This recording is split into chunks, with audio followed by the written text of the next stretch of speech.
Welcome to the Successful Athletes Podcast, where we interview successful athletes to make you a faster cyclist or triathlete. Today, we are speaking with Carly Williams, a cyclist herself, out of Longmont, Colorado. Is that right? Longmont? Williamson, but yes. Williamson. So it's close. How you doing, Carly? Good. How about yourself? Doing great.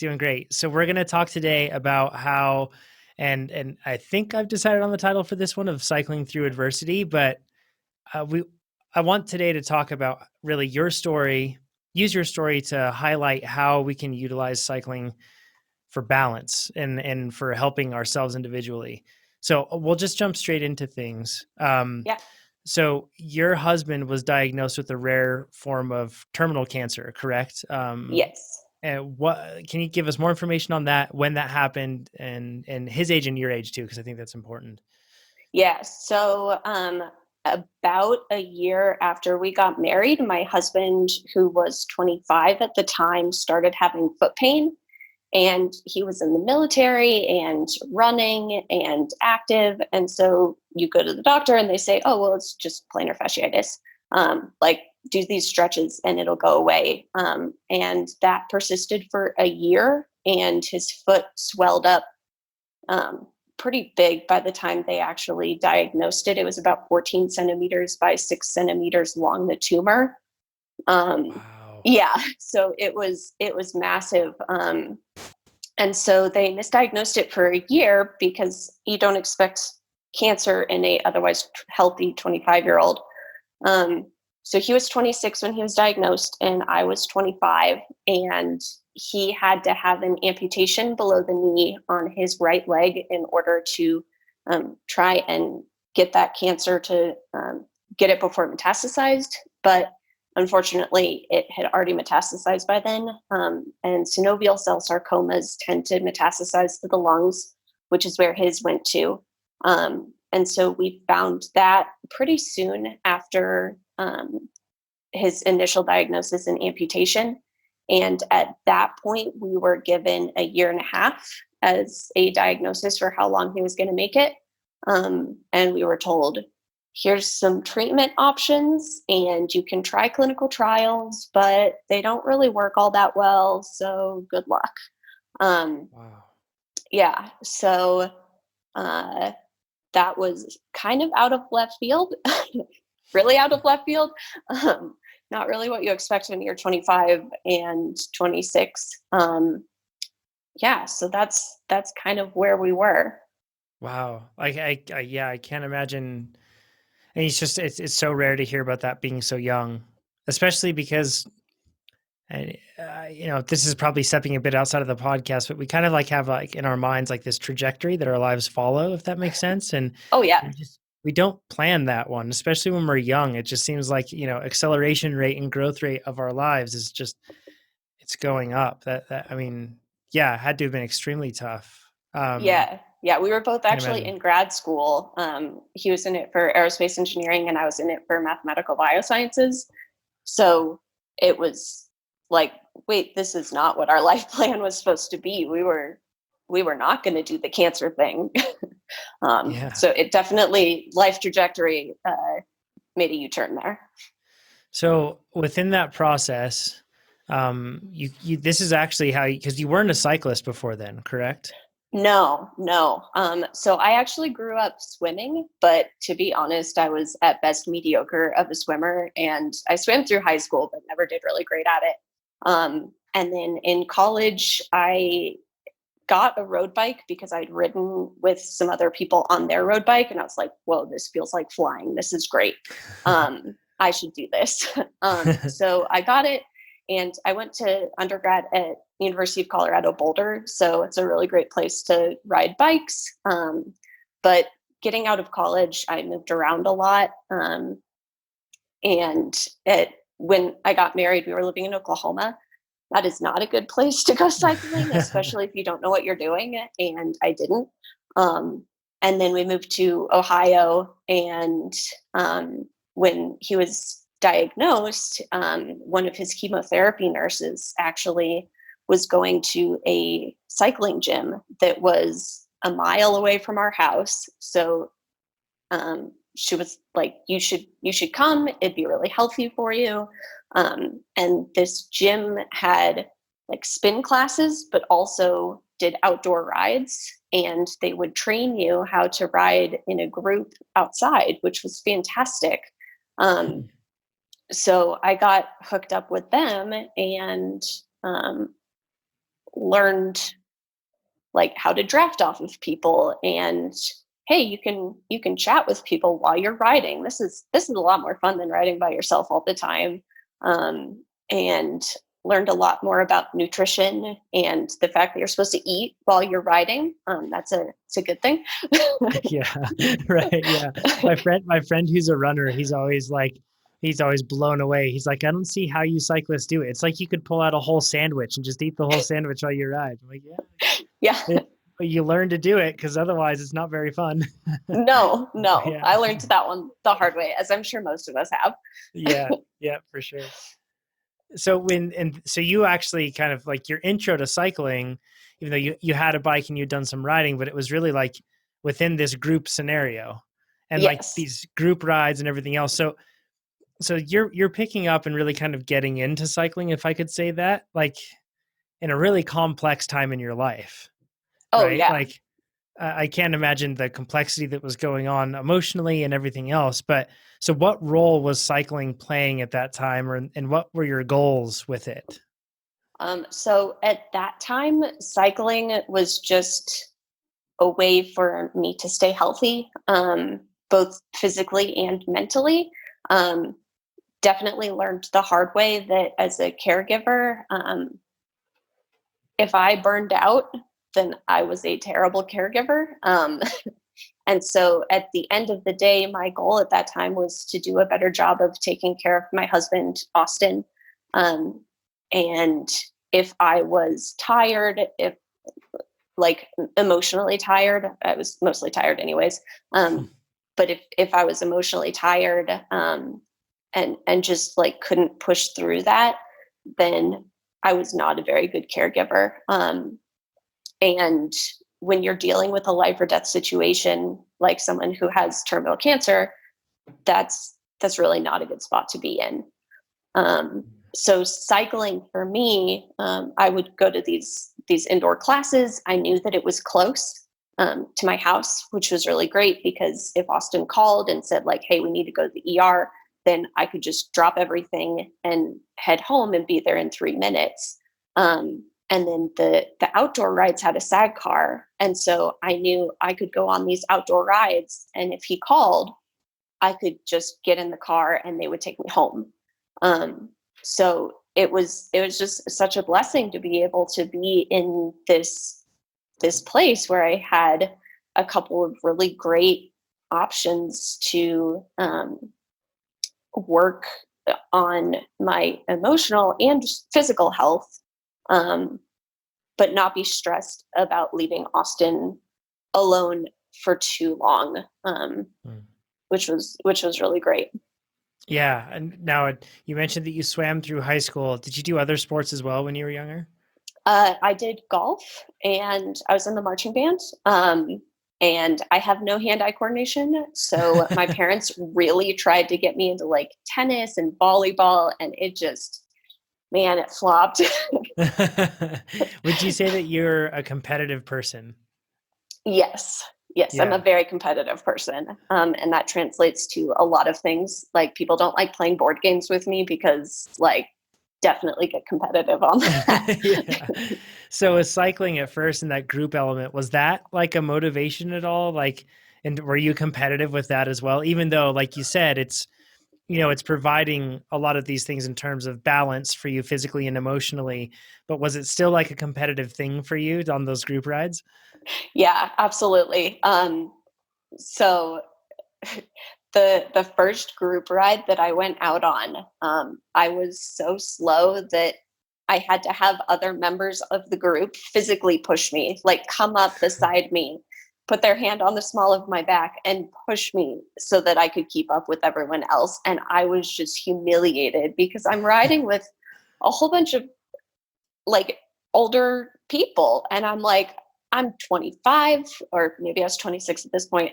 but I'm like, I'm athletic. I've been able to, stay in pretty good shape. And then I just get out on this ride and get thrashed by like 50 and 60-year-old men and women who are just like, going along at tempo. And I'm like, can't keep up to save my life. So it was definitely an eye-opening experience. And yeah, I got a bit competitive on that. I remember going home after that and being like, oh my gosh, I am so slow. Right. Yeah. So were you at that point, were you cycling, like your motivation was cycling? There's the emotional balance and like the well-being that you were maintaining with it. Were you also like trying to get faster during that time as well? Was that like part of your focus yet? I would say that was at the lower end. Yeah. So the biggest thing for me was I would go and work out and do this cycling, and I would go home and I would just feel like 10 pounds lighter, Mm, because I just like cycled off all of this anxious energy that I had, and I would go home and I'd be able to concentrate better, and I just wouldn't be as stressed out. Um, mm, and so that was the main reason why I continued to go, and why both Austin and I prioritized me being able to go and ride as one of the biggest aspects of going and doing this, because we knew that it was so good for me to have an emotional outlet. But without a doubt, I wanted to be faster. sure. Yeah. And the reason that I bring that up is that that's the very interesting thing right there. Like you said, how important it is to have a support system where people can, like, everybody can be realistic with themselves and others as well, but being realistic with yourself and recognizing like, hey, like, because in the grand scheme of things, when you're dealing with a spouse that has terminal cancer, I'm sure that there was pressure at times to feel like you shouldn't take any time for yourself at all, Oh, right? 100%. Yeah, and that was a lot that I put on myself. We had we were so we grew up in Colorado, both my husband and myself, and we were living in Ohio at the time. And so we had some neighbors and friends who were able to help out, but I was the main person who was doing everything. And I was like, I need to be with Austin all the time unless I'm at school. And I need to be there for him, and making sure that he is uh, getting anything that he could possibly need. And I had to deal with organizing his medicine and making sure that nothing fell through the cracks with any of that. And then he had a lot of doctor's appointments, and so I would go to that, or go to the doctor's appointments with him. And so there was a lot of pressure, and some of it was self-imposed, but I mean, just the entire situation puts a lot of pressure on the caregiver to be 100% on caregiving 100% of the time. Mm, Um, but I also got connected with some other caregivers, and the things that they made clear from the very beginning were that you have to take care of yourself, because if you don't take care of yourself, in the end, you will not be able to take care of your spouse, which sounds counterintuitive. And at times I felt really selfish taking care mm. of myself. Um, but I knew at the end of the day, if it made me a better caregiver, it was important for me to take care of myself. So there was definitely a balance, like I wasn't riding every day. I wasn't going out on group rides all the time. Um, but both of us recognized that it was really important for me to be able to take care of myself for the end goal. Yeah. Yeah. And that's a problem that probably everybody will face in some degree or another in their life at some point, where you feel that training or being on the bike itself is selfish, Hmm. because it's time away from other responsibilities. But it is really important. And it's also like there's kind of, I feel like there's a lot of pride involved in this as well, because at times we kind of think like, oh, well, I shouldn't need that. Like I should just be able to do whatever task is in front of me. And like, even though cycling gives me this thing and this ability to recharge, I think even in that very act, we sometimes feel guilt for taking that time to do that. Like, why shouldn't I just be able to be the caregiver I need to be, or insert whatever challenge we have? Yeah. But if cycling and training and that sort of process helps you, then it is important to like recognize that and kind of be humble to that and like accept the benefits it gives you. Yeah. So what a great lesson, I feel like, and it's probably something all of us can ponder on that. Um, Yeah. with Austin's condition being terminal, or his diagnosis being terminal cancer, at some point, you moved back to Colorado to be closer to family. Is that correct? Yep. Yep. So once I finished my graduate degree, we moved back to Colorado. And so we settled in the greater Boulder area. And um, his family is right outside of Boulder. And so his mom lived about 15 minutes away and his dad lived about 20 minutes away. And then my parents lived about 45 minutes away, which is really nice because the support system that I had became drastically higher. I could call pretty much any of my parents or his parents and be like, I need help, or I'd started working full time at that point in time. Um, and so his mom would generally come over in the middle of the day because her job allowed her to um, be off in the middle of the day. And so she would take care of him in the middle of the day, and I would generally be the caregiver in the morning and the evening. So that gave you at least a little bit of time then for yourself once again, and to have that balance you needed to be the better caregiver. Uh, Not so Kind of? much. No? It just allowed me to be able to go to work so that we could afford Oh, to live outside of Boulder because it's pretty expensive here. yeah. So really you weren't how did you get time for yourself amidst all of that? Working in after graduating from grad school, I assume that like you're getting your career started, so that's a super high priority and that's really stressful of like getting that Yeah. started. When did you find time for yourself, or how did you carve it out? Um, so that was something that Austin and I really worked on. And I'm really grateful that he saw that it was important for me to carve that time out for myself. Um, but it was not a daily thing. And it was it had to be really flexible.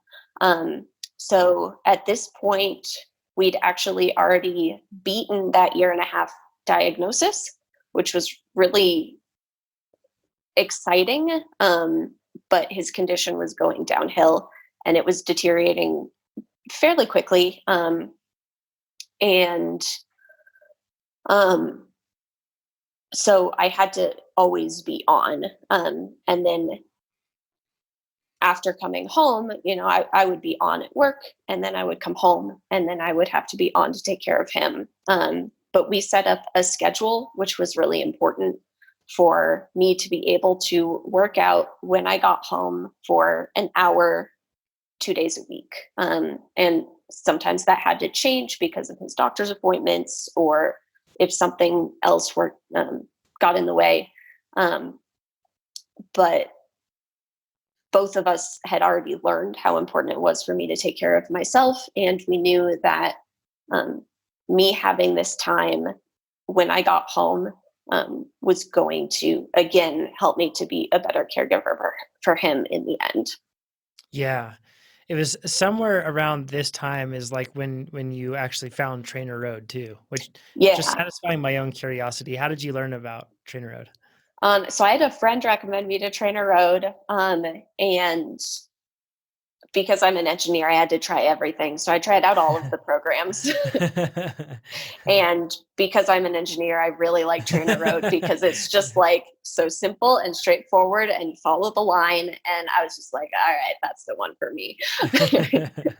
um, yeah, so I got set up with an indoor trainer and TrainerRoad probably 2 or 3 months after we moved in, or we moved back to Colorado. And um, I, you guys have talked on the podcast before about that decision fatigue. And I think that was one of the biggest things for me was I could just be like, all right, I can probably do a low volume training plan. Maybe I couldn't do a low volume training plan, but I got close to it. And I knew that all I had to do was press the load workout button. And I didn't even have to think about what workout to do. Mm. So it was as simple as all I have to do is get on the bike and ride. And that was such a load off because it meant that all of those thoughts running through my head constantly of juggling, what's going on with Austin, what's going on with work. I need to make sure I get food cooked, and we have 2 dogs, so I need to take them for a walk, and I need to clean the house, and all of the things that happen with typical life plus a little bit extra, was just like, Mm. all right, I don't think about that for the next hour. Um, Mm.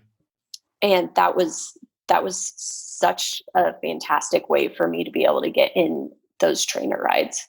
Did you find that that was something you got better at? Was it hard in the beginning to block out and compartmentalize that hour? And then did you get better at kind of like being able to devote that hour to yourself? Because one of the things that I feel like even yesterday, oh man, it was like hard. Like going out the door. I'm going out the door and then my son says, "Dad, do you want to come up and play Legos with me?" And I'm like, Oh, every part of me wants to do that. And it was like emotionally painful for me, but I was like, I need to meet my goals. And then like I'm out on the bike and all I'm thinking about on the bike is like, is all this really worth it? And I came to the conclusion that it is because I hope and I try to teach my son that it's important to do hard things and to push yourself and to accomplish those things for yourself, I think is important. But I'm still not very good at that. And I'm better than I was, but I'm still not very good at it. Did you find a similar experience? Like, was it harder to block it out in the beginning and did you get better at it? And if so, what helped you get better at it? oh, that's a good question. I'm not sure if I remember how hard it was at the very beginning to block out the external noise. Mm. Um, I'm someone who most of the time is able to just kind of like focus. Um, but there's always those extra voices in my head that are getting in the way. Mm. And I think with time, it really helps. But for me, a lot of the things were things I had to do that I was thinking about instead of being on the trainer. And I was like, well, Mhm. I have to do XYZ. And so why am I on the trainer right now? And so um, one of the things that I got better at with time, and this is just kind of in general and not trainer specific, but it's really important for me because I um, forget things a lot, is I would make lists. And so I would say, all right, I need to do these tasks, but I can do those after I get on the trainer and get my workout done. Whereas if I get on the trainer too late, then it's going to keep me up. I learned that if I worked out too late, it would keep me up later at night. And so I was like, all right, if I work out first, then I can do these other things as opposed to the other way around. And I had to work through that with Austin a lot because he was like, well, you should do these other things before you do your fun thing. And I'm like, well, if I get all of them done, that's all that matters at the end of the day. And so we had a kind of compromise that I would take care of myself and get my me time and then move on to doing the other tasks that I had to do. Yeah, Most of the time I had to cut some workouts off short, just due to life. sure. Yeah. Yeah. I mean, there's many times like perfect can be the enemy of good. And in many cases, like that's a really good example of it, right? Yeah. Like you miss the workout or you don't complete the workout like you need to, but in the end, if you stay the course and try to keep perspective on things, that's really where you're getting at, with Yeah. that. So I guess when you went to Colorado and his condition, was advancing, but now you're training and you're following like a training plan. Had your relationship with cycling changed? And I'm talking about, like from like a motivational or psychologically assistive perspective, because that's really kind of like the main goal that it was serving before. Was it the same thing or did interval training kind of change that at all? Um, I think for me, the interval training and the thing about TrainerRoad, it was still a lot of the mental and emotional assistance, and I loved that Amber talked about that in the podcast a while back. Was the science behind that, because it was so interesting to me to hear about how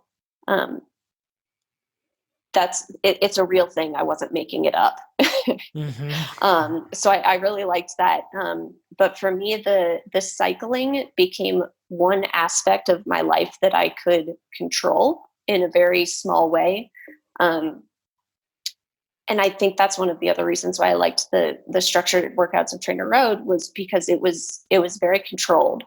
And I didn't have that in many other aspects of my life. And so it was, I think it became just another aspect of that cycling, and that outlet that allowed me to really bond with cycling as a coping mechanism. Yeah. Yeah. I could sympathize with that, I guess. In the sense of, I would understand the need to want to be able to control something in such an unpredictable space, right? Yeah. Where life is kind of out of your hands, and then many things that would normally be within your hands, even like time, is even taken from you in a lot of ways just by the circumstance of life, right? So Yeah. yeah, having that would be a huge help. And within this, like with your training, you mentioned like missing workouts, that sort of stuff. Did training ever become, because it's a balance for you, right? So it's like giving you like a help. Did you ever find that training was actually causing more stress? Because that's one thing that many times, like, I got into this whole thing to stop me from getting stressed out, and now it's getting me more stressed out because I'm stressing about missing workouts or not improving like I want to. Did you ever battle with that at all? Um, I never really stressed about missing work. I probably stressed a little bit about missing workouts. I think the thing I stressed most about was my FTP dropping. Um, because, we're all cyclists. We all understand that, like that piece of you where like your self-worth is totally in parallel to what your FTP is. Yeah, yeah. Which is And totally untrue, but we say it's untrue, but all of us, it's super easy to fall into that trap of listening to that, especially for somebody like you being an analytical engineer, mathematician. I can only imagine even more so. yeah, I'm like, these are numbers. These numbers say what my self-worth is, and these numbers are going down. Right. Yeah. How did you handle that? um, so probably not great. I think that there was probably one time when I got off an FTP test, and I was just like crying because I was like, "How am I getting this much worse? Like I was better than this. I should be better than this." Mhm. But at the end of the day, just like trying to talk myself through it and be like, this is not who you are. This is just, something that you're trying to do for enjoyment. You're not doing this as a job. You're just trying to have fun with it. Um, it's something where you're like, remember what the goal is. Remember that the goal is to be a healthier person overall. Remember that the goal is to be um, a better caregiver for Austin. The goal is not to raise your FTP so that you can get, go to race against Lance Armstrong. Or Right. Yeah. Yeah. So yeah, that was probably one of the biggest things, was just talking myself down from that cliff of like, you're failing at everything and now you're failing at this too. And realizing that wasn't true, because it's not. And your Mhm. FTP does not define your self-worth, and it's easier said than done. But just remembering what your priorities are and knowing to prioritize the things that are actually important to you. Um, and at the end of the day, knowing that I loved my husband, and that was what my goal was able to bring me back from Mm. that ledge. Yeah, and that was assisting you in your ability to care for him, right? In this case, Yeah. um, as his condition worsened, and the demand, I assume, was higher placed on you in that scenario. I'm sure your training got to the point also where it also suffered through that, and that you weren't able to train like you did. Um, eventually, and tragically, Austin passed away. Yes. Um, So that was 3 years and one day after he was diagnosed. And he was on a ventilator at the time, but he was also a very competitive person. And I am certain that he held on for that extra day just so that he could say, I made it double what they told me and a day. I was gonna say what a fighter, right? To go to surpass that point. Oh That's yeah, impressive. absolutely. He really was. And I mean, he lost his leg and he competed in the Air Force Wounded Warrior Trials and played sitting volleyball, did cycling. He had a special leg made so that he could ride a bike. Um, he got a running leg so that he could run with his one leg. Wow. It was really cool. He did not let cancer be the defining aspect of his life for the last 3 years of his life.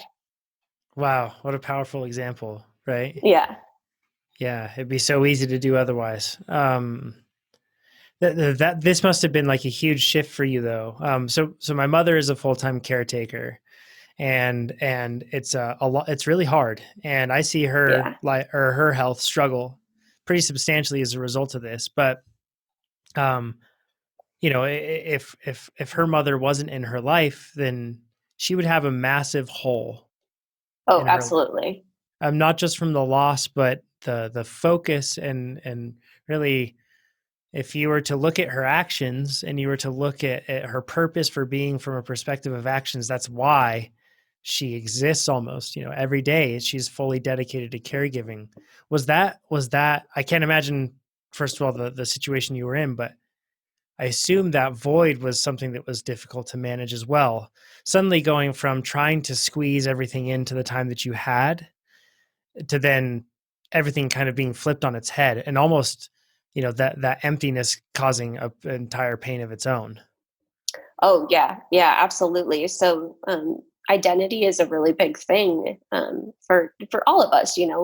We identify as cyclists, and one of the big things that I identified as was a caregiver, and that was my identity for 3 years of my life. And suddenly, I was not a caregiver anymore, and um, Austin and I had talked in depth about what life would look like for me after he was gone, which is a really tough conversation to have with someone who you're supposed to be married for your entire lives, and suddenly you're 28 years old and your husband is on his deathbed, and like that trajectory again of what you expect your life to look like is not what you expect.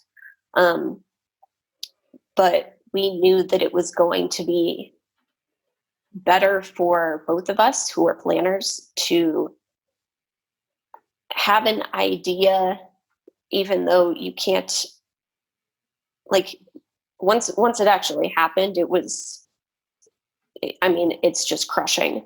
um, but having a plan and knowing that, like, there's something that you will do, was a really, really healthy coping mechanism for me. And so he was happy knowing that I had something to look to when he was gone. And it also gave me something to point my focus to. Um, and so knowing that, um, okay, he's gone. Cycling is something that like both of us already knew was healthy for me. So let's at the very least make sure that that's a big part of my life. Mm. And he bought me a really nice bike before he passed away, because he knew that that was such a big part of my life and something that he wanted me to continue and to live out. Um, and one of the things that we talked about too was he knew that I'd sacrificed so much for 3 years to be his caregiver. He was like, I want you to go and live the way that you didn't get to while you were my caregiver. Mm.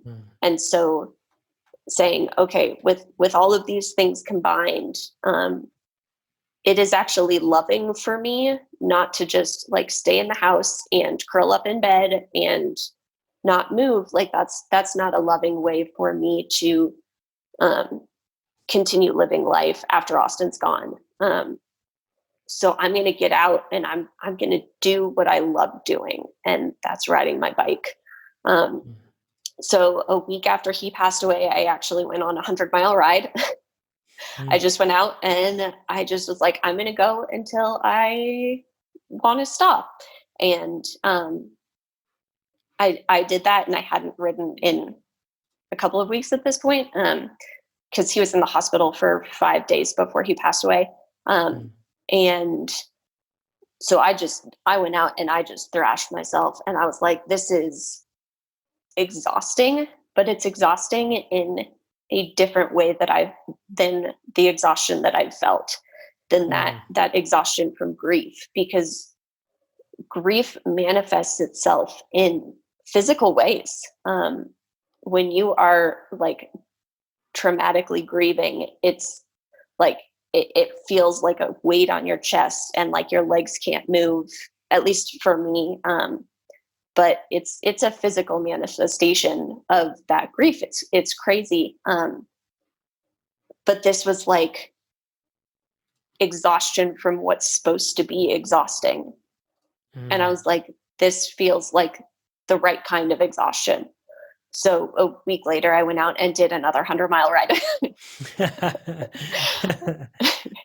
And having that, I guess, had it changed already in the sense that like it's so interesting, and I feel like this is the common thread of like cycling through all stages of adversity, but how cycling changes and like how it still serves you.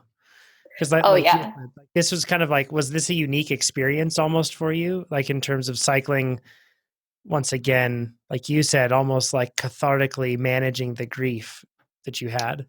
Yeah. Yeah. So beforehand, when I had ridden outside cycling, I had so many stresses. I was like, if I ride too far and Austin needs to get a hold of me, and what if I don't hear my phone?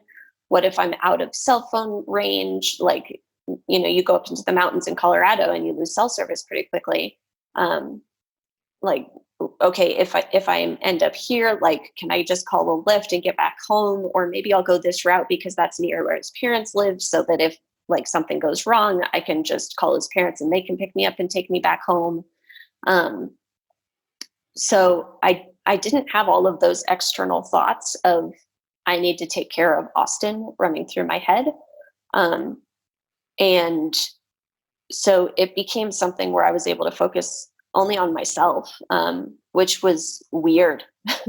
Yeah. Not something that I'd done in quite some time. And it changed from being like I'm doing this for Austin to I'm doing this for me. And so at the end of the day, it's still an emotional um, coping mechanism, but the purpose behind it had changed. And so I was like, I just want to ride to have fun. I took a couple of weeks off of work and um, went riding with friends and just did it for fun for me. Um, just so that I could get out, because it was something that I hadn't been able to do in a while.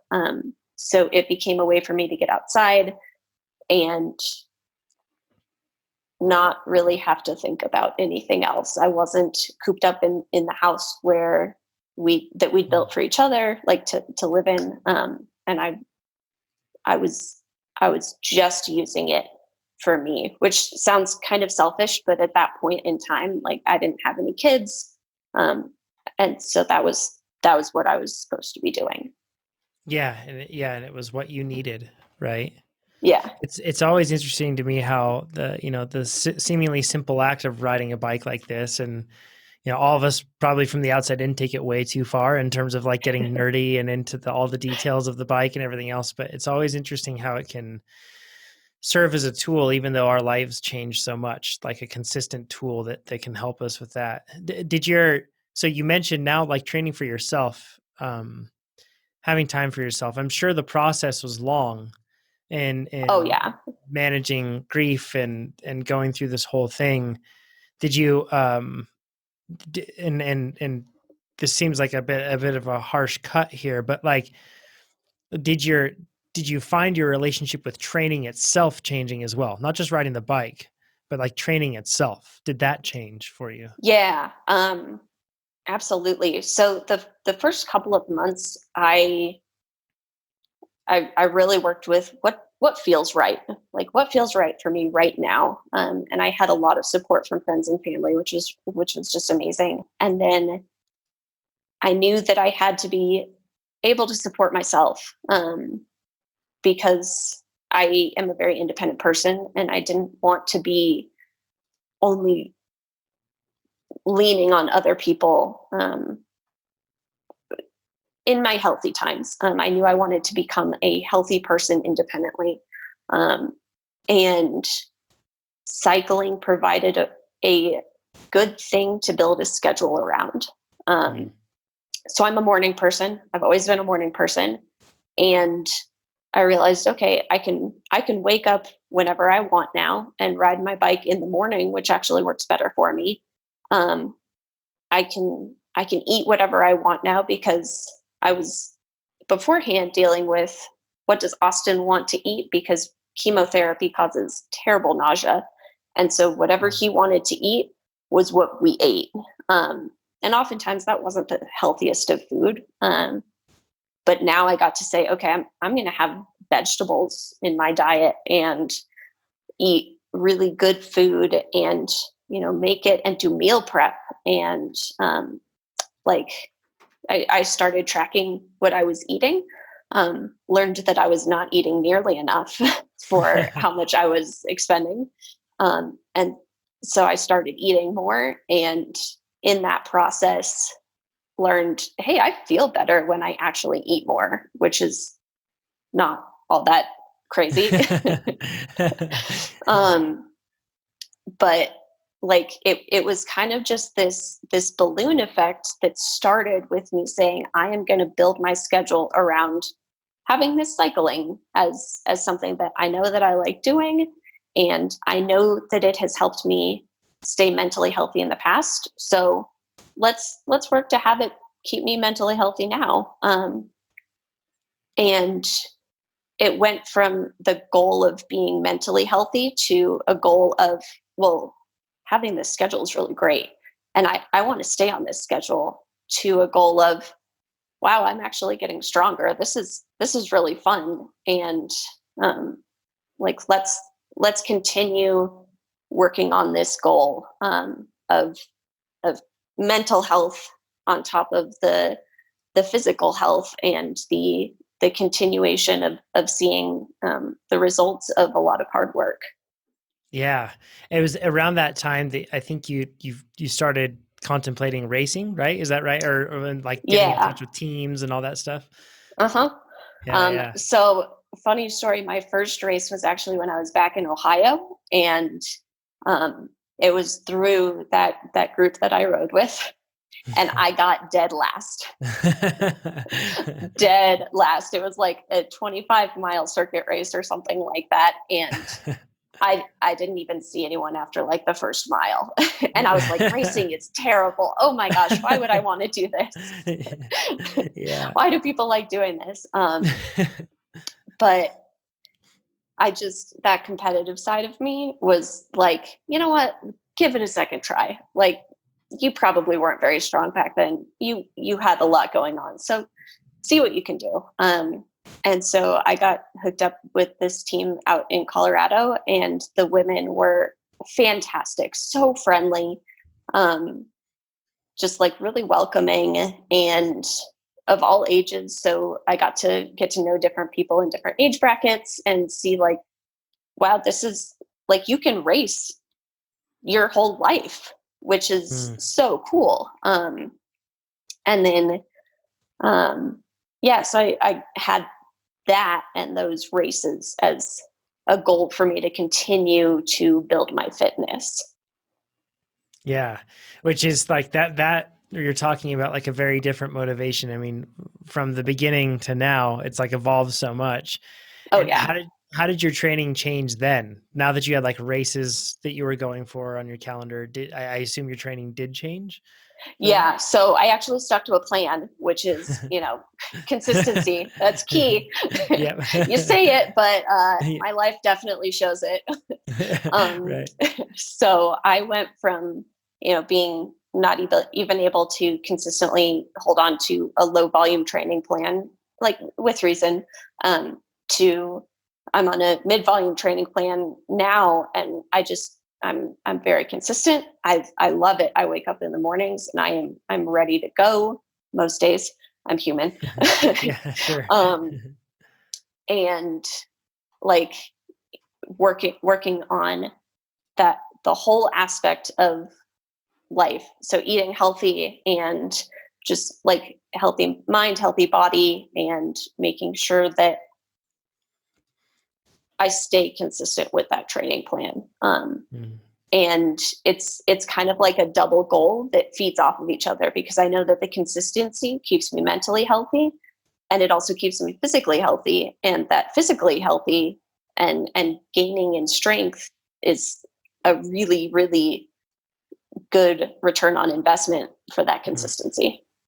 Yeah, for sure. Right. Like, it's so like, I guess you can get very meta about this, like with cycling, and you can really like go through the nesting doll and look at like all the weird ways that we look at it when we get this deep into cycling, right? Yeah. And it starts to seem from the outside in really strange, but in the end, cycling is satisfying something for each of us. And if we can be um, cognizant of that, and we can be conscious of the needs that we have and how cycling can fulfill them, I feel like it builds a healthy relationship with the sport, not a dependency, but one where you recognize like the benefits that it brings you, and then also the costs that it brings as well, right? In the sense Oh that it's yeah. time away from other things, and also the physical cost. It's really hard. So this has been, I hope, an example for lots of folks on how to manage that relationship, like kind of that Yeah. like give and take relationship with cycling that it can give even when it feels selfish to do it. Um, and it's important to be humble enough to accept what it can do for you, and then also to rely upon it when you're really not doing well and life is really hard. And even something that, don't think that you're silly for thinking that, your legs turning circles, turning the bike's wheels in circles, it's something that simple, and I'm using air quotes, could also be beneficial because it absolutely can have a profound effect. Carly, thank you so much for sharing this with us. Is Oh that yeah, absolutely. This is like I don't mean to put you on the spot here, but if you were to like share tips with somebody that's going through something hard with cycling, what would your advice be, like on how to, whether it's how to use cycling for that, or even if it's not related to cycling, somebody going through something tough? Um, I would say the biggest thing for me is you are so much stronger than you think you are. If someone had told me back before Austin was diagnosed that I was going to be able to do this, and I was going to be able to be a really good caregiver, which is not something that's my strong suit, um, I would have been like, "You, there's no way. Like, I'm not that good. I'm not that strong." Um, but when you're handed tough things in life, um, don't hold yourself back. You are so much stronger. There is so much more in you than you ever could know. And I feel like that can apply to so many different aspects of life, all the way from caregiving to being a parent. I don't have kids, but I can imagine that um, being a parent is just exhausting and really difficult, and you are so much stronger than you think you are.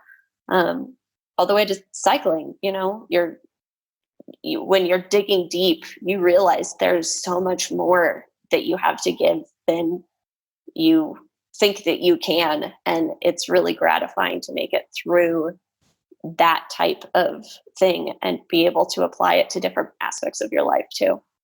Yeah. Awesome. Fantastic advice. Carly, if people want to get in touch with you, what's the best way to do it? Are you on Instagram or anything like that, or Trainer Road forum, anything there? Yeah, so I am on Instagram. My handle is CZ as in zebra cycles. My middle name is Zoe, like Joe, but with a Z. Um, and then on the forum, I'm Carly Zoe. Um, and I'm not always great at social media, but I will absolutely try and follow up with people. Awesome. Cool. Yeah. Thank you so much for doing this. This has been awesome. Good. We'll call it there. And hopefully those that are listening to this have received a lot of benefit from this.